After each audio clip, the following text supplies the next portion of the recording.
Hello, and welcome back to my purple song, Home.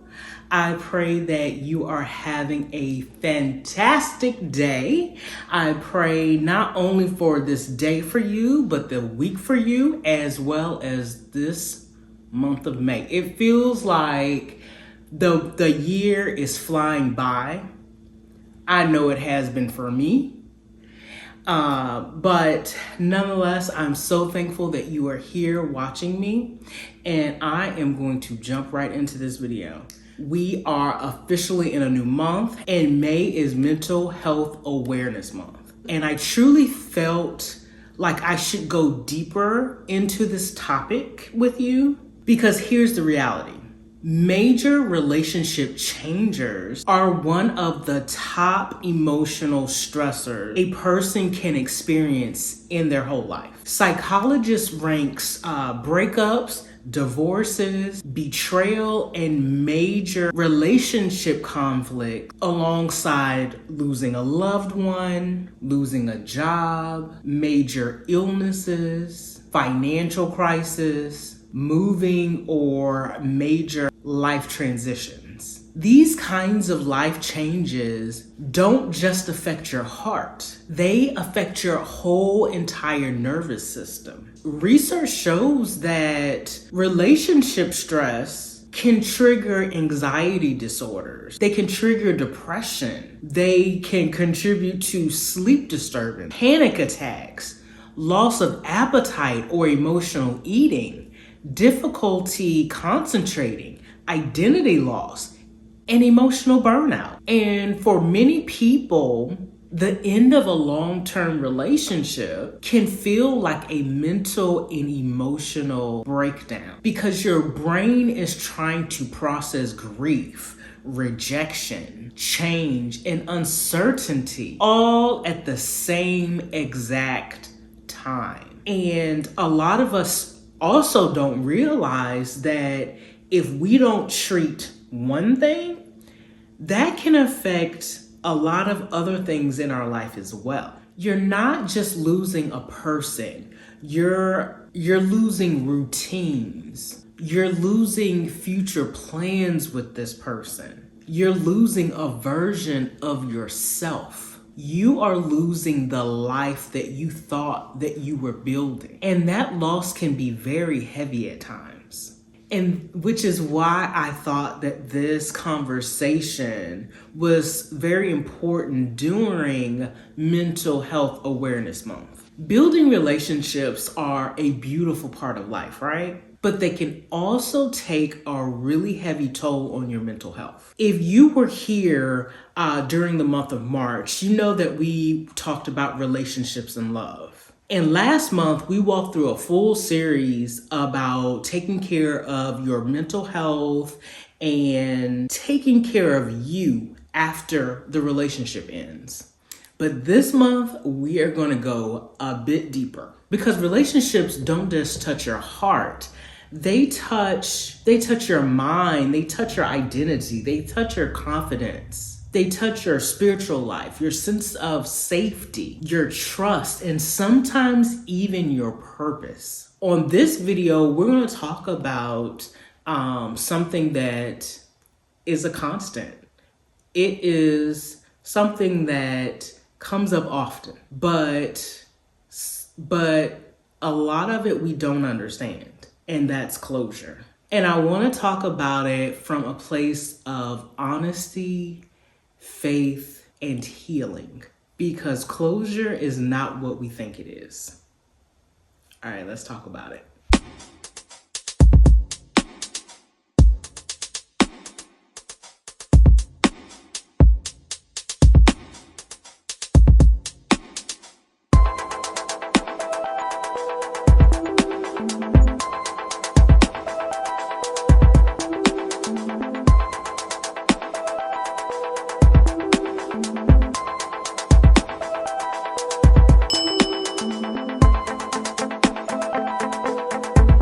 Before we get a little too deep, I want to share a little context with you. I was in a relationship for 7 years.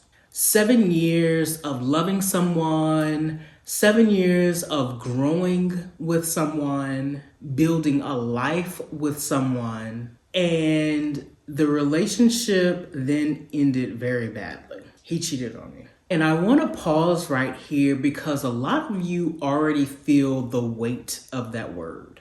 It is the betrayal, the shock, the humiliation, the grief, the confusion. And I remember thinking during that time, how do you move on from something like this? How do you heal from something like this? How do I get closure? And here's the part that confuses people.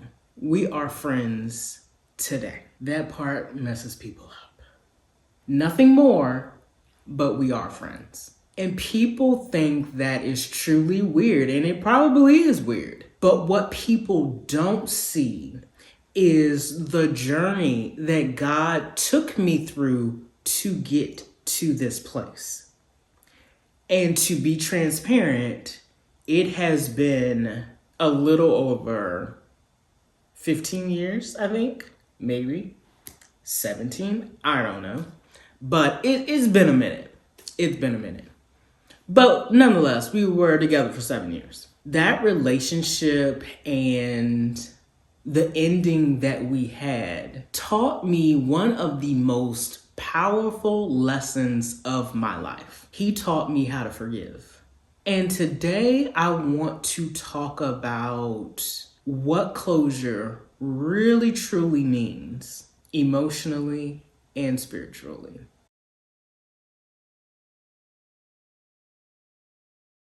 So most people think that closure is that final conversation that you may have with him or her, or an apology or an explanation, an admission of guilt, or even a moment when everything makes sense. We think closure is a moment. But closure is not a moment. Closure for me was a process that God walked me through. And here's the truth that many people don't want to hear. You do not need another person to give you closure. Let that sit for a second. Because if closure depended on another person, you would be stuck forever if they never changed, never apologized, never understood, never grew. And many people never get these things. Closure is not something that someone gives you. Closure is something that God grew inside of me. Closure is accepting what happened. Closure is accepting what will never happen. Closure is accepting who someone really is. And closure is accepting who God is calling you to be. Closure is acceptance. And acceptance can be painful because it kills the fantasy. Closure is the death of the life that you thought would be. And grief comes when that story dies.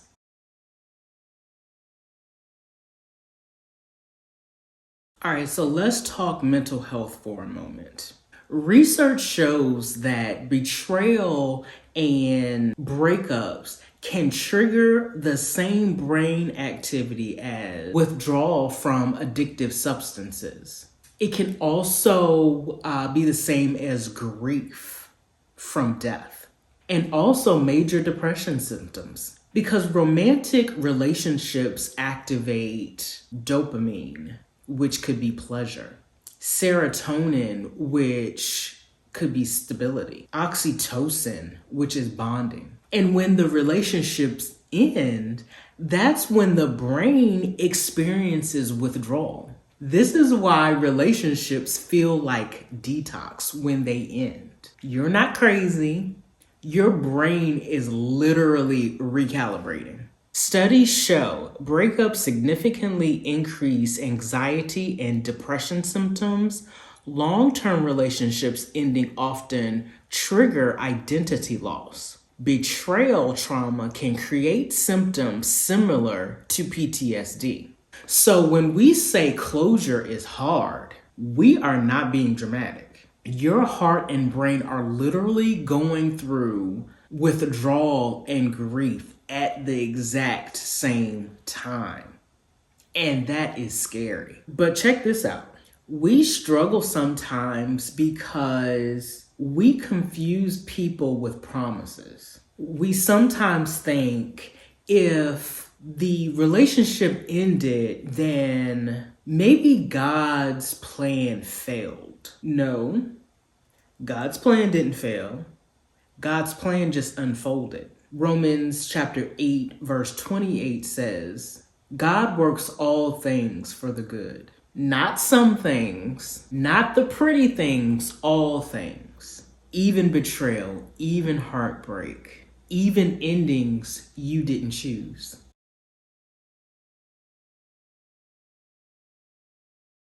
This relationship that ended, it broke me, but it also rebuilt me.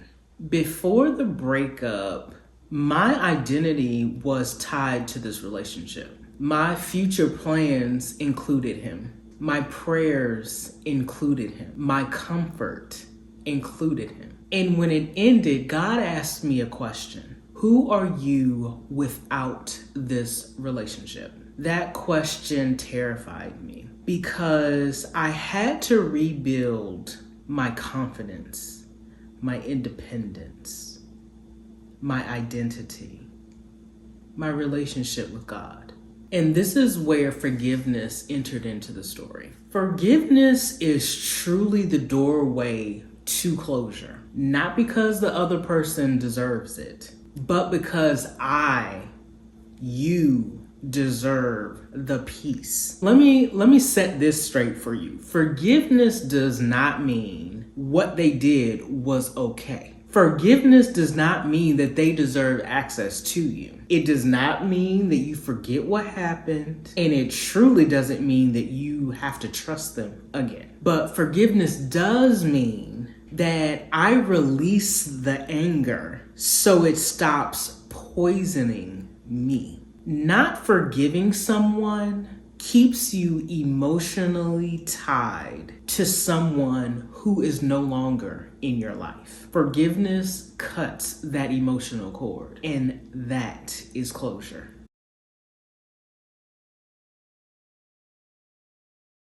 So I have been asked this before of how did I personally find closure? The first thing is stop looking for an apology. Some people will never apologize to you. And here is something that may surprise you about my situation. I did receive an apology. But ask me what it meant to me. It meant absolutely nothing to me. It did not help me heal. It did not help me move on. But he did apologize. He meant every word of that apology.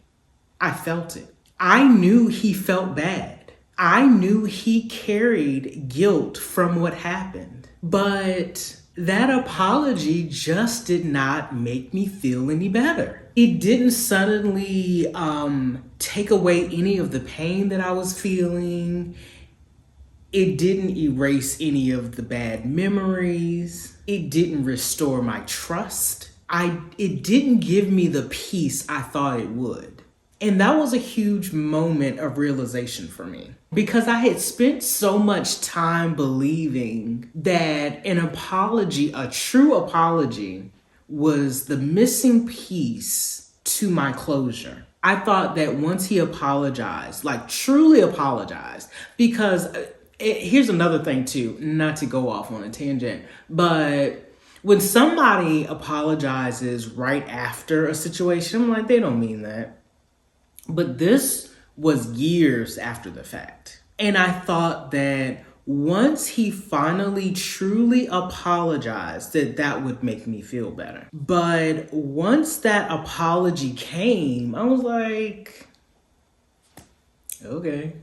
And that's when it hit me. If the apology didn't heal me, then the apology was never my source of closure. And that's why I tell people now, apologizing is not closure. An apology is acknowledgement. Closure is healing. And healing does not come from another person. Healing comes from God and the work that He is doing inside of you. So if you're waiting for somebody to finally apologize so you can move on, I want to lovingly free you from that expectation. Because even when the apology comes, it may not give you what you think it will. Some people just can't apologize. Some people don't have that emotional maturity to apologize. And some people just don't think they did anything wrong. If your healing depends on an apology, you've given them control over your peace. Closure begins when you take that power back.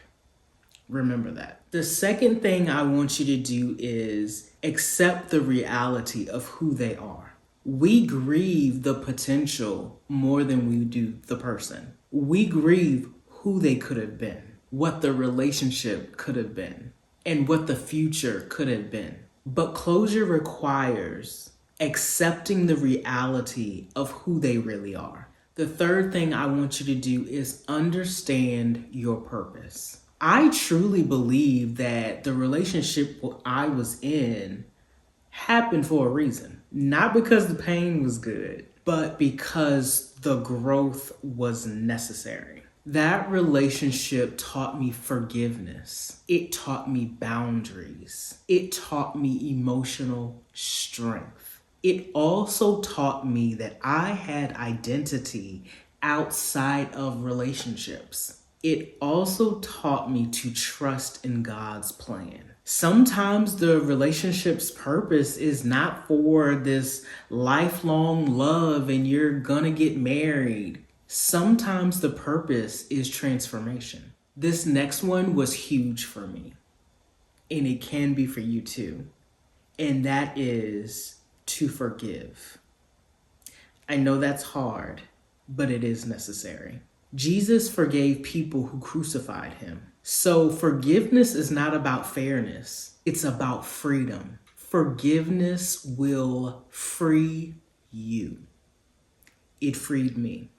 And lastly, let go of the need to understand everything. We think that closure requires us to understand the why behind everything that happened. Sometimes God does not give explanations. Sometimes He just gives us healing instead. And healing to me is better than answers.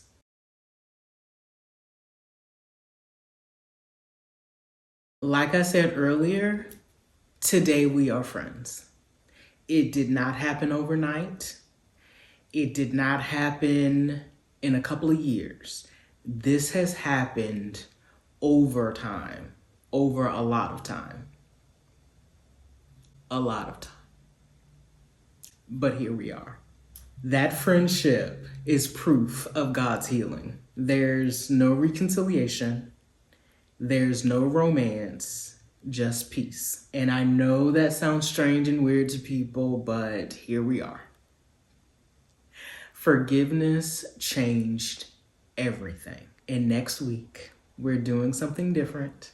Next week, we're sitting down together and we are talking about it from both sides. I want to share with you my whole heart this month. Everything that I'm going to talk about during this series is from my own experiences, my healing, my prayers, my conversations with God, and most importantly, the steps that I had to take in order for me to be okay. I am not a therapist. I know that's a hot topic on social media right now. I am not licensed. I do not charge for this. I'm not even speaking about it as someone who has figured everything out. I am speaking as someone who has had breakdowns behind closed doors. Several breakdowns behind closed doors. And slowly had to learn how to rebuild. And I share what I learned because I genuinely care. I care about how we are walking around in 2026. I care about how many of us are showing up in public smiling, but hurting in private. I care about the people who say, I'm fine when they're not fine, because that was me. I was the one walking around pretending like I had everything together. I was the one trying to figure it out by myself. I was the one crying every day, asking God, how do I heal from this? So if anything I share with you helps you, take it. And if something doesn't resonate with you, that's okay too. You do what works for your healing journey. But just know that this that I'm doing comes from love.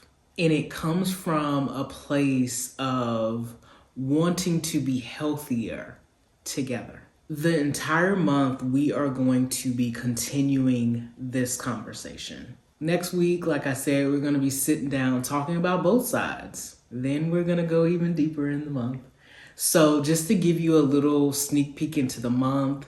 So next week, I am going to be talking with my ex about this very subject about closure, because even when he did what he did, he still went through something too.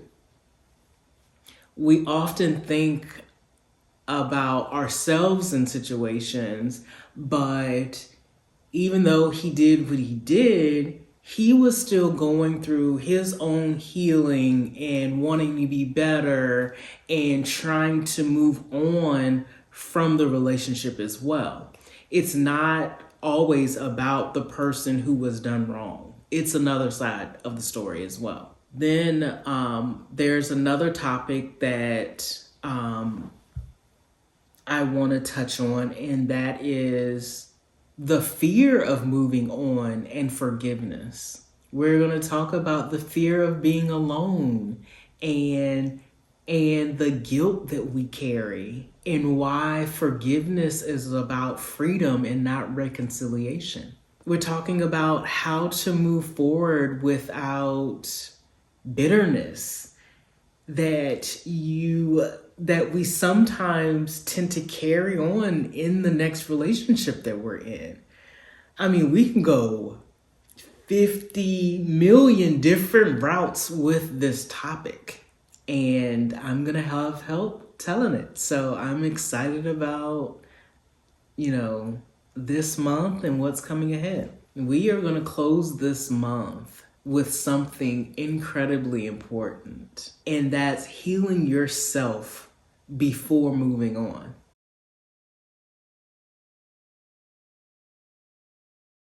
This is gonna be a good month, you guys. I'm so excited. And we are actually starting to film on Monday for this. So I am looking forward to the conversation, the honest, open conversation that we're going to have. This is not new. We have talked about it in depth before. Just want to let you guys know this is not going to be, I don't know if there's going to be any eye-opening things being said during this conversation, but just know that we have talked several times about things that happened in our relationship, what went wrong, and like a whole. It's been years. Let me just say that. Sorry, I stutter sometimes, and too, when you see the video sliced and diced, I do stutter sometimes. So sorry about that. But I just want to say that the conversation I'm gonna have with him, it's not new. We have talked about our relationship in depth before, what went wrong, what both of us could have done differently, and so forth and so on. So, like I said, we're friends. So, I mean, we've had that conversation before. So It's nothing new over here. If this message spoke to you, please like this video, subscribe to my channel. You do not want to miss what is coming up, and share this with someone that needs to hear it. Come back next week. We are just getting started, family. And I want you to remember this. You were given this life because you were strong enough to live it. I love you all. Have a fantastic week. And I will see you back here on this couch. I think we're doing it here. On this couch. Haven't figured that out. Next Sunday. Okay, bye.